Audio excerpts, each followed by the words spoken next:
If I don't make sense. Excuse me if I get a panic attack right now. But I'll try my best.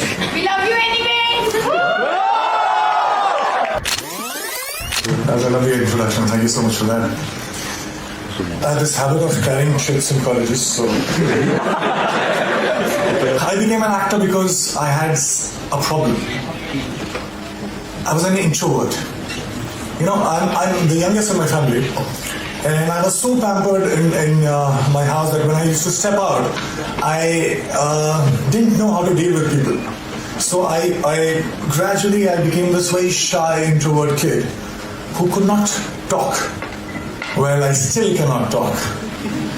And I have this stage fright. So what I do generally as an actor is I hide behind all these fascinating characters and then I'm confident. But like right now, as I'm not acting, so there are problems that I'll screw it up. So excuse me if I falter. Excuse me if I don't make sense. Excuse me if I get a panic attack right now. But I'll try my best. We love you anyway!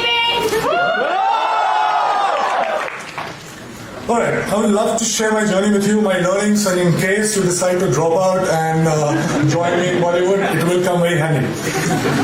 So, I was thinking in the car, what do I talk about? What can I tell you that you already don't know? I'm assuming, and I think most probably, you guys are way much more smarter and better than what I was when I was your age. But after deep thinking, I zeroed down into two things that I can actually discuss about. These two things talk about chasing your dreams and actually living your dreams, which unfortunately nobody mentioned to me when I was starting out. And those two things are, can I write down? Can you see this board? I always wanted to do this in front of professors, so I just... So those two things are the biggest lie and the only truth about success that I was told about. Now the biggest lie was money plus recognition is equal to happiness, is equal to success. So let me begin by mentioning that I come from a very middle-class family. And when I was growing up, money was a big differentiator in my life. Also, in the 3 generations of my family that I know of, that are documented, nobody knew what fame felt like. So basically, both money and recognition were missing when I started out. So I already started out as a failure. Let me be very precise. My family told me that I had to become an engineer. Medicals were booked for my sisters. So once I'm an engineer, then I can, try civil services examination, and then probably, that will be like opening the doors for all kind of happiness, and I'll be forever successful. I'll be forever happy. This is the conditioning that I experienced when I was growing up. All right, fair enough. Good deal. So I became very good in studies. Did fairly well in my 10th board exams. And then off I went to Delhi for my +2, got myself enrolled in a nice school, and Vidyamandir and Fiji and half a dozen of other coaching institutes. And I used to share my room with 3 other similar aspirants. What it meant was, every day after finishing my assignments, school assignments, and preparing for my engineering entrance exam, I had to wash my clothes and I had to cook food for myself. But I wasn't complaining. Well, it was worth it because after all, I was, for the very first time in my life, I was so close to become successful for the first time in my life. So finally I slogged, I got selected for several engineering colleges, and I decided to take admission in Delhi College of Engineering, which is now known as DTU. Thank you. Were you my senior or junior? There was a celebration like this in my family too.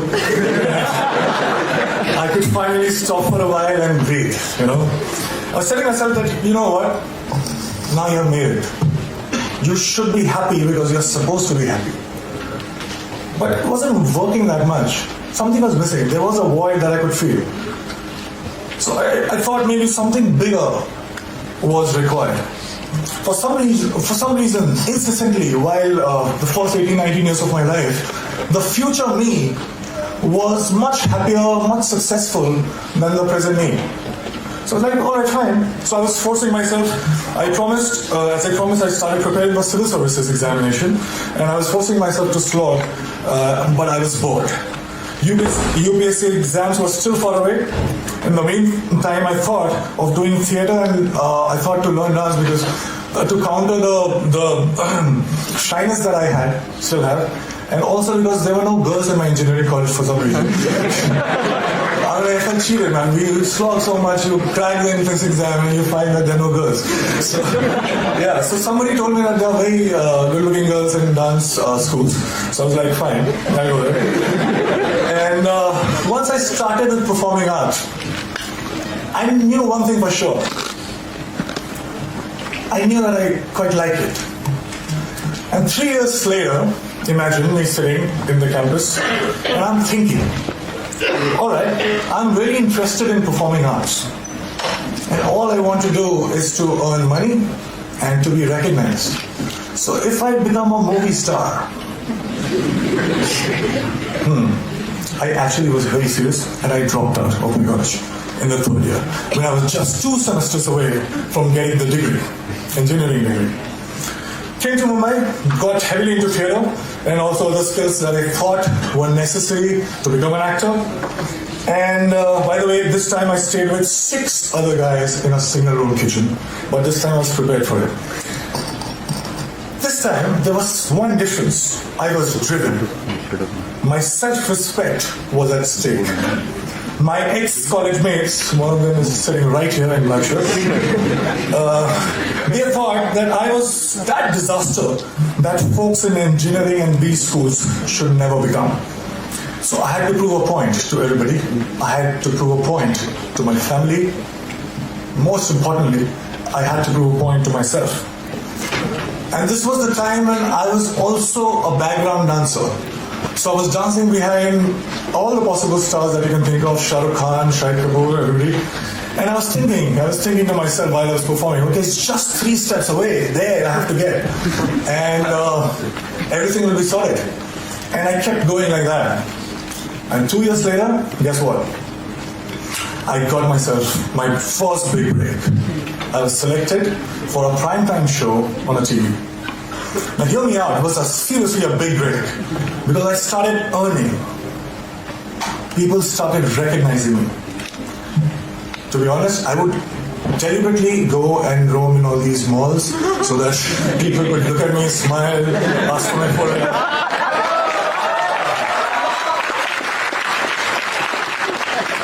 And I was watching myself on TV for the first time. You have no idea how it feels for somebody like me to, I was looking at me and I was looking at myself every day on TV. It was a big, big, big high. I also suddenly discovered that I actually had many friends. I'm like, who absent all this while, but suddenly they popped up. And the show became popular. I was making good money to a point that money stopped being a differentiator in my life. And I was becoming more and more popular.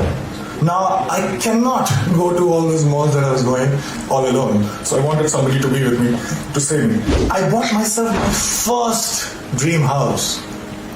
I bought myself my dream car. And just a note to you as well. I was getting such female attention that my engineering college friends could only possibly dream of.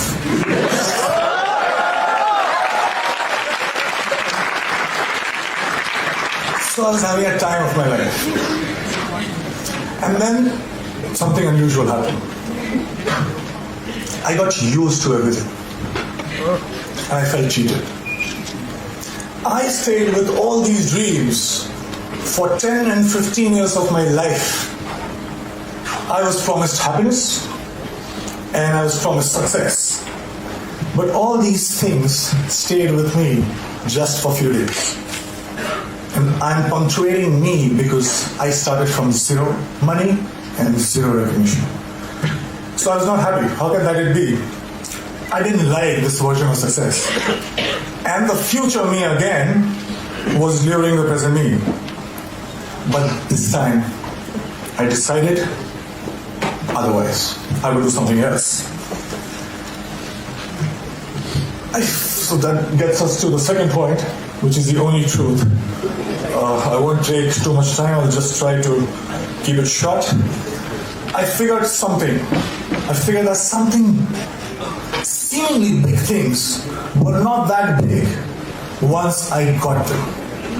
And looking back in the past, I realized that maybe smaller things were way bigger. And there was one thing that was missing in my life that was the cause of this illusion. And that thing that was missing was now. I was, all these years, I was obsessed about what's gonna happen. I used to draw those flowcharts that we are taught in schools. That if this happens, I'll do that, and 6 months from now, I'll be here. So I wanted to be in control. I was so obsessed about my future. I was taking the entire responsibility about the past. But all I was doing was frequently swinging from past to future, not living in actual sense. Well, I also figured that when I perform on stage or in front of camera, I'm so much excited. I am so much interested. I was paying so much attention that there was no room to think about future or the past. I was just there in the moment. I was alive in true sense when I was performing. And for the first time, trust me, in a long time, I understood the true meaning of success, which was not money plus recognition, but it was now plus excitement. This realization happened in 2011, and it has been 5 years. Now let me share another very short story with you. When I was in school, 4 to 5:30 p.m. was the time when I was allowed to go out and play. I was asked to be an engineer, but the entire day I used to wait for 4 p.m. to happen. I would step out, and the next 1.5 hours felt like 5 minutes. I didn't understand this then, but now very honestly, very confidently, I can tell you this, that I'm living that 4 to 5:30 life right now since last February.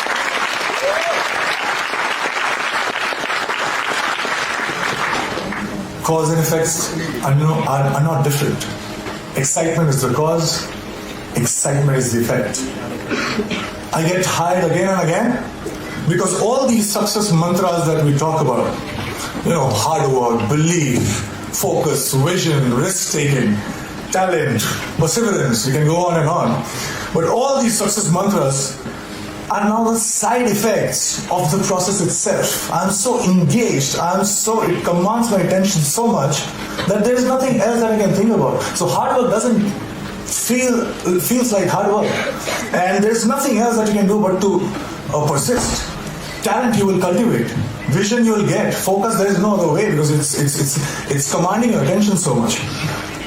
So here I am right now, 5 years down the line. Money and fame, although still could not earn back their reputation in my life. But let me show you one thing. I have much more of them than I had ever planned.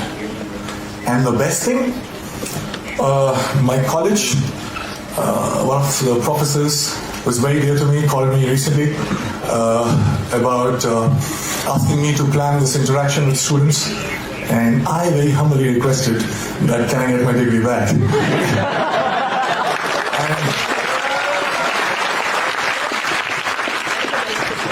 and